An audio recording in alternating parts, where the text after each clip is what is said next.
పహల్గాం దాడుల తర్వాత ప్రతి భారతీయుడు ప్రతీకారంతో రగిలిపోయాడు. ఉగ్రవాదాన్ని పోషిస్తున్న పాకిస్తాన్ ఉగ్రదాడిని ఖండించకపోగా అణ్వాయుధాలు ఉన్నాయని భారత్పై దాడి చేసేందుకు సిద్ధంగా ఉన్నామంటూ వాగారు అక్కడి శత్రుముఖులు నాయకులు. అలాంటి వాళ్ళు తోక ముడుచుకొని పోయేలా సామాన్యుల మతం పేరుతో దుర్మార్గంగా కాల్చి చంపి ముష్కరులపైన మన సైన్యం ప్రతీకారం తీర్చుకుంది. దానికి ఆపరేషన్ సింధూర్ అని పేరు పెట్టింది.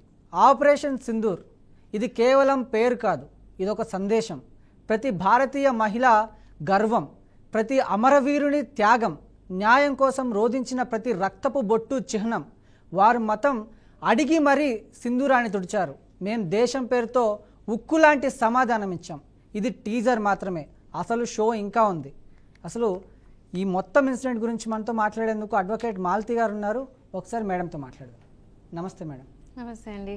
అసలు ఆపరేషన్ సింధూర్పై మీ అభిప్రాయం ఏంటి మేడం? ఫస్ట్ థింగ్ అయితే హ్యాపీ దివాళీ ఇన్ అడ్వాన్స్. అంటే లిటరలీ ఇది అందరికి ఒక ఫెస్టివల్ లాగా, దివాళీ దసరా అన్నీ కలుపుకొని చేసుకున్న ఫెస్టివల్ అనుకోవచ్చు. ఒకటి గుర్తుపెట్టుకోండి, వాళ్ళు టెర్రరిస్ట్ అటాక్ చేసిన తర్వాత పోయి చెప్పిన మాట ఏంటంటే అక్కడ ఒక పిల్లడికి మోడీకో బోల్దో అన్నారు. అంటే మోడీకో బోల్దో అంటే మోడీకి చెప్పు అని అర్థం. మోడీ విన్నాడు, యాక్చువల్లీ మోడీజీ విన్నారు అండ్ దాని తగ్గట్టు యాక్షన్ జరిగింది. అండ్ యాక్షన్ ఏంటో మీకు తెలుసు. అండ్ ఈరోజు మనం ఇంకా చాలా తెలిసిన విషయం ఏంటంటే పిక్చర్ ఆర్ బాకీ హే. సో ఇవన్నీ కూడా ఒక రిటాలియేషన్. అండ్ మనము మన మీద ఏదైనా అటాక్ చేస్తే, ఇండియన్స్ మీద అటాక్ చేస్తే it will not be simple అనేది మనము మొత్తం ప్రపంచవ్యాప్తంగా వరల్డ్ వైడ్గా ఓపెన్గా ఇచ్చిన మెసేజ్. అండ్ ఆల్సో కరెక్ట్ చెప్పాలంటే మనతోని ఇంకెవరు పెట్టుకోరు, వెరీ క్లియర్. సో పాకిస్తాన్కి ఇది ఒక లెసన్. ఆల్రెడీ ఎన్నో వార్స్ ఎన్నో అయినాయి. ఇప్పుడు జరిగిన దాన్ని బట్టి వాళ్ళు ముందుకొచ్చి ఒక వార్ అనేది మనతో చేస్తారని కూడా నేను అనుకోవట్లేదు. So will see. But everybody's happy in India. అందరూ చాలా హ్యాపీగా ఉన్నారు. లిటరల్ ఒక ఫెస్టివల్లా ట్రీట్ చేస్తున్నారు. ఇవాళ ఈవెన్ బీఆర్కే న్యూస్ కూడా ఒక సెలబ్రేషన్ లాగా చేసుకుంటుంది. సో ఇది ఎందుకు అంటే ఒక ఇది ఒక రివెంజ్ అనేది విత్ ఇన్ 14 డేస్లో మనం చేసుకున్నాం. అటాక్ అయిన 14 డేస్లో మీరు అన్నట్టు ఏంటి ఆపరేషన్ సింధూర్ అంటే ఒక సింధుని తుడిచేస్తే ఒక ఆడపిల్ల ఏడుపు మనం హిస్టరీలో చూసుంటాం. ఒక ఆడపిల్ల ఏడిస్తే ఎట్లుంటుంది, దానికి రివెంజ్ తీసుకుంటే ఇంకెట్లా ఉంటుంది అనేది ఈరోజు కళ్ళతో మనం అన్ని చూసాము. And it's a precise operation. ఎక్కడ కూడా ఎవరు నష్టపోకుండా ఏం చేయకుండా ప్రిసైజ్గా జరిగిన ఆపరేషన్ ఇది. మీరు ఒక అడ్వకేట్ కంటే ముఖ్యంగా ఒక ఆడపిల్లగా సింధూర్ అని పేరు పెట్టారు. ఏదైతే ఆపరేషన్ జరిగిందో సింధూర్ అని చెప్పేసి. పహల్గామ్ ఇన్సిడెంట్లో హృదయ విదారకరమైనటువంటి ఒక సంఘటన మనం చూసాం. ఒక నేవీకి సంబంధించిన అధికారి పడిపోతే అక్కడ వాళ్ళ వైఫ్ రోధిస్తున్న పిక్చర్స్ మనం చూసాం. నిజంగా లిటరల్గా ఆ రోజు నా కళ్ళలో నుంచి నీళ్లు తిరిగాయి. ట్రూ. ఒక ఆడపిల్లగా ఆమె సింధూరాన్ని ఎలా చెరిపేశారో, ఆ సింధూరాన్ని ఈరోజు ఆ భర్తకి ఆత్మశాంతి చేకూరేలా సింధూర్ పేరుతో సక్సెస్ఫుల్ ఆపరేషన్ చేపట్టినట్టుగా ఒక ఆడపిల్లగా మీకు ఎలా అనిపిస్తుంది? Very proud. ఎందుకు అంటే నేను అదే చెప్తున్నా, ఒక ఆడపిల్ల ఏడుపు తగిలితే ఎవరైనా నాశనం అవుతారు. దానికి ఇది ఎగ్జాంపుల్. అంటే మన ఇండియాలో తరతరాలకు ఒకటి ఉంటుంది, ఆడపిల్లని ఏడిపియొద్దు అని చెప్తూ ఉంటాం. సో ఇక్కడ ఎంతోమంది 26 ఫ్యామిలీస్తో ఆడుకున్న లిటరల్ అక్కడ 26 ఫ్యామిలీస్ అనేది నాశనమైంది. ఎందుకంటే చంపింది అందరూ కూడా హెడ్ ఆఫ్ ద ఫ్యామిలీని, అంటే వాళ్ళ హస్బెండ్ని, ఫాదర్ని ఇట్లా. సో సింధూర్ అని ఎందుకు పెట్టారంటే ఒక సింధూర్ని చెడిపేశారు. సో దీనికి నేను రివెంజ్ తీసుకుంటున్నా, మా ఆడపిల్లల సింధూర్ మీరు తీసేశారు, దీనికి నేను రివెంజ్ తీసుకుంటా అని చెప్పేసి యాప్ట్ నేమ్, అప్రాప్రియేట్గా పెట్టిన పేరు ఇది. సో ఆ పేరు అయితే ఫస్ట్ థింగ్ పెట్టిన వాళ్ళ హ్యాట్స్ ఆఫ్. అండ్ ఇక్కడ ప్రతి ఒక్కరికి ఇది ఒక టీం వర్క్. కరెక్ట్ చెప్పాలంటే ఎయిర్ ఫోర్స్, నేవీ, ఆర్మీ ముగ్గురు కలిసి, అది కాకుండా పొలిటికల్ టీం అమిత్ షా కానీ, మోడీజీ కానీ, అజిత్ దోవల్ వీళ్ళందరూ కూడా ప్రతి ఒక్క టీమ్ అప్ అయ్యి చాలా కాన్ఫిడెన్షియల్గా ఈరోజు మనకి నిన్న మొన్న అనౌన్స్ చేసింది ఏంటి, ఈరోజు మాక్ డ్రిల్స్ ఉంటాయని. Everybody were prepared for mock drills. Okay, mock drills అయితే May 7th ఇది ఏంది, ఎప్పుడో 1970s మాక్ డ్రిల్స్ అయినాయి అంట అని చెప్పి ప్రతి ఒక్కరు ఎక్సైటెడ్ ఉండి ఏమవుతుంది ఎట్లుంటుంది అని చెప్పేసి. సో ఆ మాక్ డ్రిల్స్కి మనం ఒక విధంగా ప్రిపేర్ అయ్యి రాత్రి పడుకున్నాక లేవడం ఒక గుడ్ న్యూస్తో లేస్తే హ్యాపీనెస్ వేరు కదా. అంటే లేవడం మంచి న్యూస్తో లేచాం.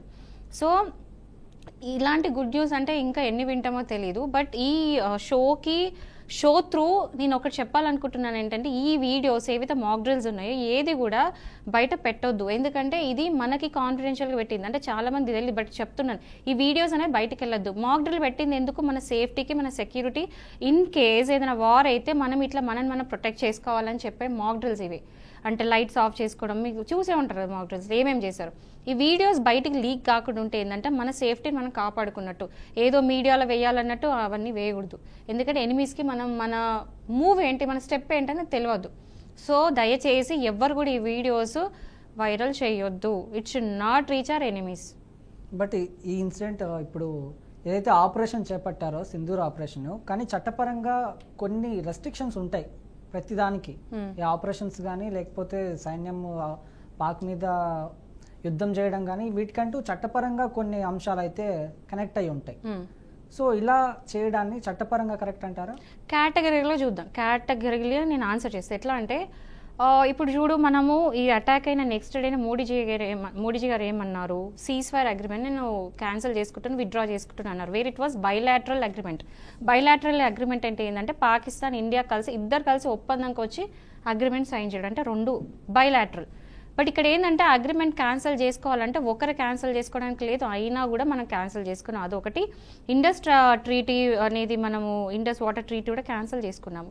ఇవన్నీ కాకుండా యుఎన్ హ్యూమన్ రైట్స్ కమిషన్స్ ఇవన్నీ కూడా వస్తాయి. మనం జెనీవా కన్వెన్షన్ కూడా మనం సైన్ చేసి ఉన్నాము. ఇలాంటి కొన్ని ఉన్నాయి, షిమ్లా అగ్రిమెంట్స్ ఇవన్నీ ఉన్నాయి. అవన్నీ కూడా షిమ్లా అగ్రిమెంట్ వాళ్ళు క్యాన్సిల్ చేసుకున్నారు కదా, మనము క్యాన్సిల్ చేసుకున్నాం. జెనీవా కన్వెన్షన్స్ ఇవన్నీ ఉన్నాయి. దాంట్లో ఏంటంటే లిమిటెడ్ యూసేజ్ ఆఫ్ మిసైల్స్, అంటే మిసైల్స్ యూజ్ చేయొద్దు అనేది ఒకటి ఉంటుంది. బట్ ఇక్కడ మనం స్పెసిఫిక్గా నేను చెప్పేది ఏంటంటే మనము ఏ సివిలియన్ని హర్ట్ కూడా చేయలేదు. We did not kill any innocent ఒక్కరు కూడా చచ్చిపోలేదు. అక్కడ చనిపోయిన వాళ్ళు టార్గెటెడ్ టెర్రరిస్ట్. 9 ప్లేసెస్లో చచ్చిపోయిన వాళ్ళు అందరి కూడా టెర్రరిస్టులే.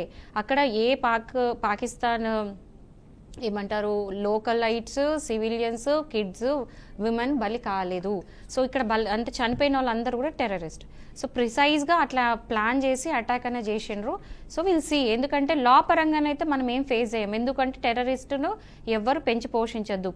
ఒకవేళ బై ఛాన్స్ ఈ టెర్రరిస్టులు మాకు తెలుసు మా వాళ్ళే అని చెప్పి వాళ్ళు సపోర్ట్ చేస్తే ఫస్ట్ ఇరుక్కునేది వాళ్ళే. సో వాళ్ళు ఏంటంటే లా పరంగానైతే మనకేం జరగదు, లీగల్లీ వీఆర్ నాట్ లయబుల్. కానీ మీరు అన్నట్టుగా మనం దాడి చేసింది ఓన్లీ అక్కడ ఉన్నటువంటి ఉగ్రవాదుల మీద, కానీ అందులో పాకిస్తాన్కి సంబంధించినటువంటి కొంతమంది అమాయక ప్రజలు బలయ్యారు అని చెప్పేసి కూడా పాకిస్తాన్ నుంచి కొంతమంది నాయకులు చెప్పారు. అంటే ఎంత కామెడీగా ఉందంటే, లేదు మీరు కన్సిడర్ చేయాల్సిన విషయం ఏంటంటే అక్కడ ఎవరైతే మినిస్టర్ ఉన్నారో ఓపెన్ గా ఆఫీషియల్ గా వచ్చి ఏం చెప్పారంటే 9 ప్లేసెస్ అటాక్ అయింది చెప్పేసి, అక్కడ ఎవరైతే గాయపడినారో ఇంతవరకు మేము లిస్ట్ అవుట్ చేయలేదు, విల్ గివ్ ద ఇన్ఫర్మేషన్ అన్నారు. అండ్ ఇంత ప్రిసైజ్ అటాక్ చేసిన గవర్నమెంట్ ఎవరు చచ్చిపోయినరో అక్కడ వీడియోస్ క్యాప్చర్ చేయకుండా ఉండే అంత పిచ్చి గవర్నమెంట్ మనకు కాదు, అంత అన్ప్లాన్డ్గా మన వాళ్ళు ఉండరు. బట్ ఓకే, అది కాన్ఫిడెన్షియల్గా ఉండే మ్యాటర్స్ కాబట్టి అది బయట చెప్పకూడదు, కాబట్టి బయటికి రాకూడదు కాబట్టి చేయొచ్చు.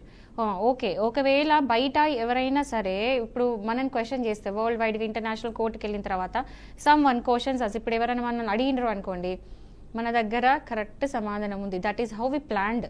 అలా ప్లాన్ చేసి అటాక్ అనేది జరిగింది. సో లీగల్లీ మనం బౌండ్ కాదు, ఎందుకంటే చంపింది టెర్రరిస్టులు మాత్రమే, చంపింది ఇన్నసెంట్ కాదు. వాళ్ళని వాళ్ళు సపోర్ట్ చేసుకోవడానికి 100,000 స్టేట్మెంట్లు ఇస్తారు అమాయకులు బలైనరు అని చెప్పేసి. బట్ ఏదైనా ప్రూఫ్. ఇక్కడ చనిపోయినటువంటి అమాయకమైన ప్రజలు కానీ అమాయకమైన కుటుంబాలు కానీ వాళ్ళకు న్యాయం జరిగిందంటారు ఈరోజు? ఖచ్చితంగా తీసుకెళ్ళండి, మీడియా వాళ్ళే వెళ్ళండి, జర్నలిస్టులు వెళ్ళండి, ప్రతి ఒక్కరు వెళ్ళి మైక్ ముందర పెట్టి అడగండి. వాళ్ళ నుంచి వచ్చే ఆన్సర్ కంటే వాళ్ళ కళ్ళ నుంచి వచ్చే నీళ్ళే ఎక్కువ ఆన్సర్ ఇస్తుంది, అంటే దాని కరెక్ట్ సమాధానం ఇస్తుంది. సో ఖచ్చితంగా న్యాయం జరిగింది, 100% న్యాయమైంది. మనమే ఇంత హ్యాపీ అవుతున్నాము అంటే ఆ ఫ్యామిలీస్ ఇంకెంత హ్యాపీ అయిండాలి. వాళ్ళ ఫ్యామిలీ మెంబర్ని వాళ్ళు లూజ్ అయినరు, దేశం కోసమో దేనికోసమో మతం కోసం అనేది పక్క పెడితే, దేనివల్ల అయిందని పక్క పెడితే వాళ్ళ దాంట్లో ప్రతి ఒక్కరి ఇంట్లో బాధ అనేది ఉంది. బట్ ఇది ఒక రివెంజ్ కాబట్టి ఖచ్చితంగా వాళ్ళని తృప్తిపరిచి ఉంటుంది. అట్లీస్ట్ మనం ఎనిమిని రివెంజ్ తీసుకున్నాము, ఎనిమి పైన అని చెప్పేసి.